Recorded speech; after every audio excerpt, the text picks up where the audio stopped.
Hello everyone, welcome. I'm so happy to be here. I do miss doing these daily, but I've moved them to once a week at around 1 o'clock every Sunday. However, I am taking a few weeks off, so you won't see me for a few weeks. I'm just going to take some time to do some reflection, some writing, finishing up my next book on the awakened woman. So I need some time to do that. But I'm so happy to be with you all. Tell me where you're signing in from. And I will be back in a few weeks and back here on Sundays. Whenever you see me again, that's when I'll start again. So, hi guys. I see you signing in from all over the world. So happy to be here. From Victoria, Canada, from India. Hello guys. Michelle from London. So, as we know, it's been an incredible time span, incredible historical moment in time, and we are reeling from the effects of it.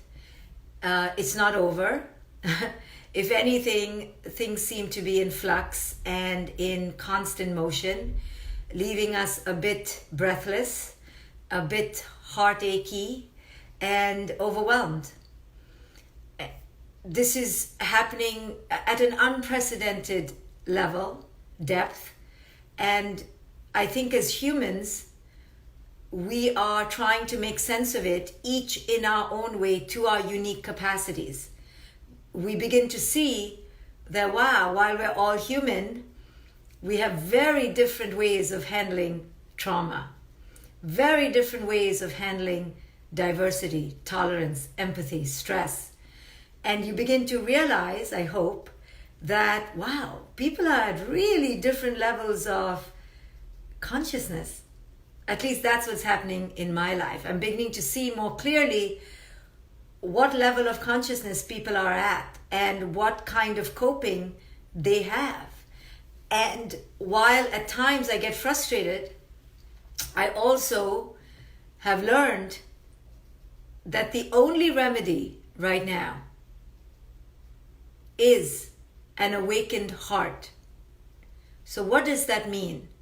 In 2017, I did a year-long course, 52 weeks, called The Awakened Heart. And the reason I did it is because in 2016, I realized that the heart can't just be a heart that feels or a heart that cares. It needs to awaken. And an awakened heart is more than just feeling and caring. An awakened heart is the integration of wisdom from the mind, feeling from the heart, but also a psychological attunement. It is the amalgamation of the psychological, the intellectual, and the emotional. That's the awakened heart. And unfortunately, because of the education system we have, and because of the world we live in, the intellect is honed, and even our feelings are sometimes developed, but the psychological development, the spiritual attunement, which comes from all three, the intellectual, the emotional, and the psychological, all three together make the spiritual. That is lacking. And that's why we are constantly in turmoil in the world. We have to develop these parts of ourselves, but our education system doesn't do that. Wisdom is something that is not taught. We're taught the intellect, which is collection of data. We are taught feel your feelings or hide from your feelings, but we're not taught the amalgam of all. And the amalgam of all is the spiritual transcendent level. So I often talk about there's the material level of existence, which is data collection. You know, you learn your calculus, you learn your tables, you learn how to get ready in the morning, you learn to pay your bills, you learn to have relationships. And then after that is the psychological. After the psychological, which has the emotional part in it, but also it's the healing element, you begin to heal. Then you go to another part, which is spiritual. You begin to understand our interconnectedness. And then one more level above that, the transcendent. The transcendent is you begin to understand that we are part of this cosmos. We are in oneness consciousness. We are actually beyond the self itself. We are energy beyond the self. And I teach all this in my signature course called The Awakened Heart. So the awakened heart is way beyond the faculty that we're currently having right now. The world doesn't have an awakened heart. The world has feelings sometimes. The world has sometimes wisdom, sometimes some data, sometimes some psychology, but it's not integrated. It's not integrated. You know, I was having a discussion last night with some friends that a person can be very caring, but the moment you attack their belief systems, they'll spit on you. That same person. And what I'm speaking to is this: there's no integration within us of what we really are meant to do as human beings. And I think this COVID and the Black Lives Matter has unnerved us. And what is the solution? The solution is for us to go on a quest, to go on a serious inner quest, to discover our spiritual self, our wisdom, our heart, and integrate the two.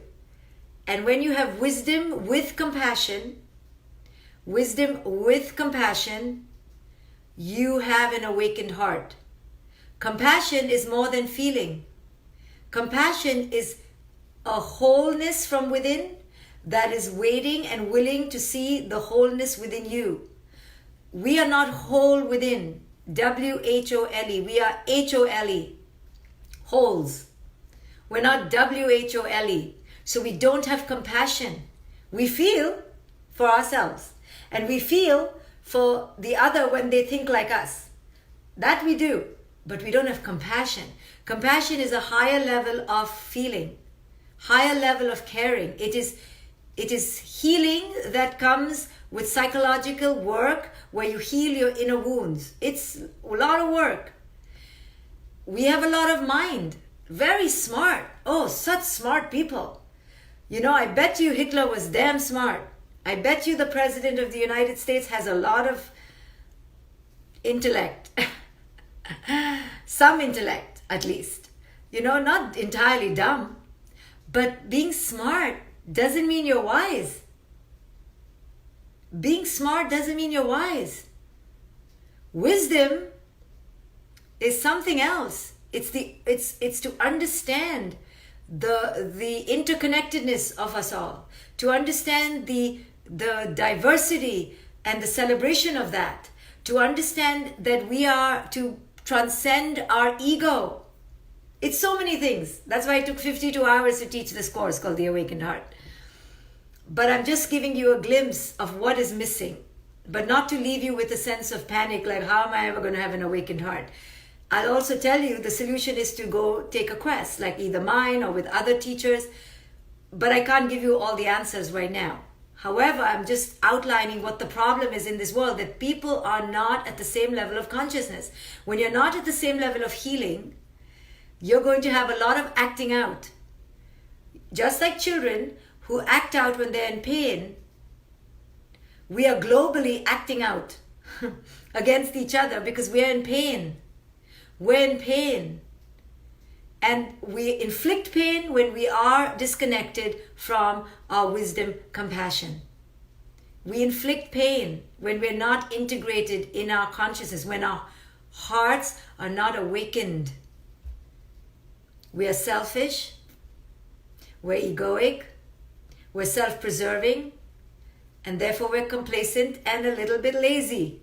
As long as we're okay, who cares? And this time, 2020, is awakening us like nothing ever before. It's put a bomb under our asses, so to speak. It's just lit us up.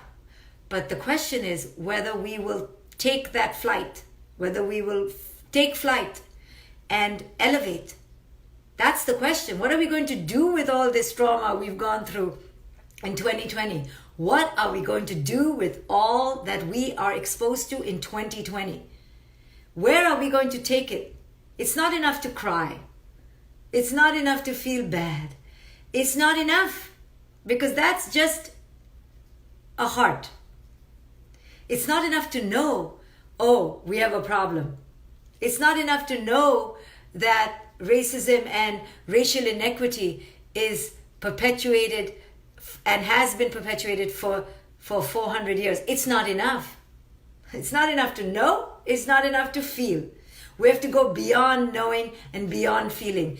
Beyond knowing is wisdom. Beyond feeling is compassion. And together we have to act on it. We have to act with an awakened heart. And this is the missing linchpin. And how do we take charge of it? How do we actually manifest an awakened heart? Only when we have healed from inside. Only when we've understood that our mind, full of data, is toxic data, is data that is misguided, full of misbeliefs, full of delusions. It is data that keeps us separate from each other. We have to understand that our heart, although we care, really only cares about its own ego, about its own self. Why? Because it hasn't healed from its own childhood legacies. So on the mental level, our belief systems are toxic. They're full of isms. Racism, sexism, ageism, colorism, wealthism, I don't know what that ism is called, beauty, money, status, belonging, egoism. Those are belief systems that we need to crush in our mental framework if we are to move forward. I just watched a Vice documentary on the neo-Nazi movement, and they call themselves National Socialist Movement because they don't like to be called neo-Nazis, even though they have the flag, and they burn swastikas and they burn this and they burn that, but they're not. And what we saw, or what I saw, was a human being, were human beings who were just completely deluded.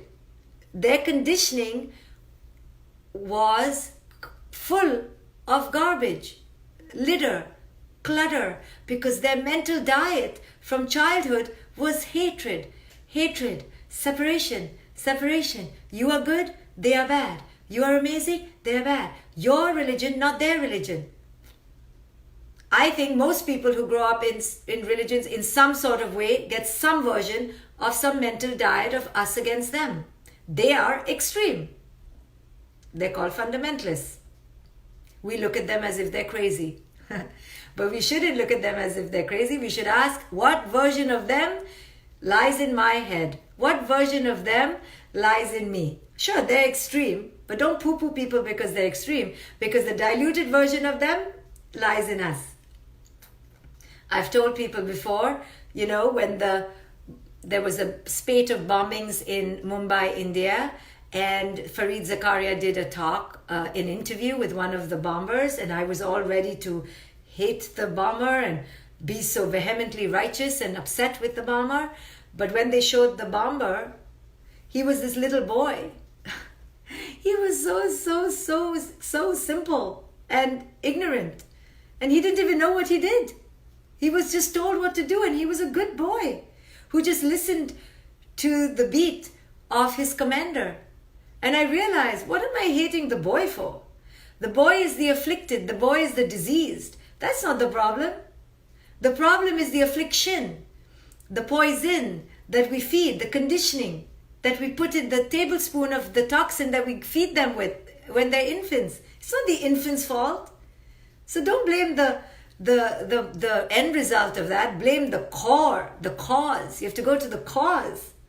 And the cause is deluded belief systems that encourage separation. And that's not just in him, that's in all of us. We all have been infected with delusional belief systems that create an us versus them. And this us versus them is in every religion, is in every educational institution, is in every family. Sorry, to some degree or the other. And just because we haven't acted as a bully doesn't mean the seeds of the bully isn't in every one of us. Because we've all been raised with a us versus them mental belief system. Until we learn to transcend that belief system. Unless we do the work to dissolve the belief system. And that takes work. That takes undoing all the toxic belief systems we were raised with. And then in terms of the heart, in terms of the feeling level, most of us were conditioned in early childhood to feel unworthy.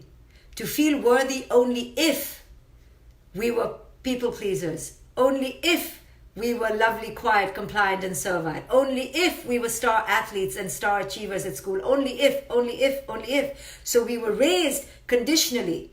And what that does to us on an emotional level is that it makes us create a false persona of who it is we are. We create a front.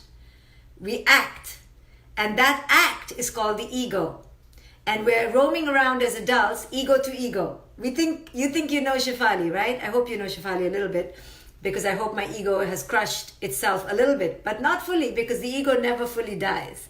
But we're all thinking, oh, I know her. No, what you know is the ego.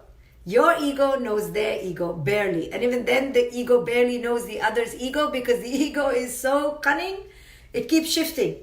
It's ever shifting. So we're all roaming around with false selves. You know it. Most women know it. Women know how false we are because we live in fear. A lot of our existence lives in inauthenticity because we've been taught to please, taught to evade, taught to avoid, taught to deflect, taught to be the peacemakers. And we never truly step into our empowered selves. And men too. Men are taught to produce, to protect, to achieve, to provide. And so they too never fully are able to step into their authentic selves. There's no time. We're conditioned to hurry up and succeed. Hurry up and get happy. Come on, hurry up, no time. So we have no time. And you'll see men in their 40s and 50s on some rush. Where are they going? Because they have no time. And the things they have to achieve have not been achieved. And same with women. We thought the husband would make us happy or the wife would make us happy, depending on our sexual orientation. We thought the children would make us happy. And they did, for sure. A little bit, at least. And then they didn't give us the trophy. Publishers Weekly didn't come with the $5 million check. We weren't crowned the best mother in the world. And we're like, and now we're 45 and we're 50 and we're like, this didn't cut it. What should I do now? I tried that, I tried this. Maybe I should lose another 10 pounds. Or maybe I should inject my face with some pumping, primping something. Because maybe it's those wrinkles that are making me unhappy. And we're searching, what the hell? We're 50 and we're still not happy. And there's no time left. We were told to hurry up. So our entire life is just derailed from childhood. And part of awakening is to go back on track, to go back into alignment. But how to go on alignment when the whole world around you is nuts? Everyone is running out of time. Everyone is in some sort of hurry and panic. And everybody is me versus you, me versus you. And the minute you poke someone's belief systems, which we have done in plenty with the Black Lives Matter, at least here in America, we're seeing a lot of wounds. Right? A lot of deflection, a lot of defenses. People are really upset that we're poking them. Why are we talking about slavery? They ask. It was over 400 years ago, or Juneteenth, 1865. Why are we talking about this? Why are we living in the past, Dr. Shefali? Didn't you tell us we should live in the present? So people are really upset because we are poking the holes not only within an individual psyche, but the nation's psyche. We are poking the holes of American psyche, and America doesn't want to see. In every true healing, there has to be truth and reconciliation. There has to be both, right? We just want to do the reconciliation. a little bit, right? This is like every parent. Okay, I said I'm sorry. Okay, come on now. Can we get over it, please? Can we move on? We just want to paint it over. But to confront the truth, no one wants to confront the truth. No one wants to confront the truth. Because the truth is so bitter, so painful, that we literally feel we will die if we begin to confront it. And it is here, in the inability to have the awakened heart, to have wisdom, that truth must be confronted, and to have compassion, that I need to have empathy for what this other person has been through, no matter my ideas about it. It is only then that we can confront pain and truth and begin healing. So the only remedy on the individual level to the macro is an awakened heart. This should be the syllabus for schools. Forget geometry, forget geography, all that should be shoved into 2 hours. But 6 hours of the day should be awaken the child's heart, correct their faulty belief systems, and heal their psychological baggage. And when the two are integrated, you have a civilized, so-called civilized society. Civilized means to be civil. What does it mean to be civil? We're not even civil to each other. We cannot even hold space for our children's pain, leave alone our spouse's pain or our friend's pain or our nation's pain. So we think we're civilized, because we have washing machines and dishwashers. But to be civilized has nothing to do with gadgets and machines. To be civilized is to be civil from the inside. But that takes work. It takes truly saying to yourself, I am going to not die until I work on this. I work on these belief systems that are toxic. The belief systems that my religion is better than your religion. My belief system that my God is different than your God. My belief system that I need to be beautiful and look like this. My belief system that I need to be rich. My belief system that I am something. I am. And until I can break these belief systems to understand that it is only through service, only through helping each other, only through connecting with each other that we are truly civilized, I cannot stop. I must do this work. And then from within to realize that my parents, because they were unconscious, gave me a legacy of inauthenticity. And in order to survive, I adapted through inauthentic egoic personas.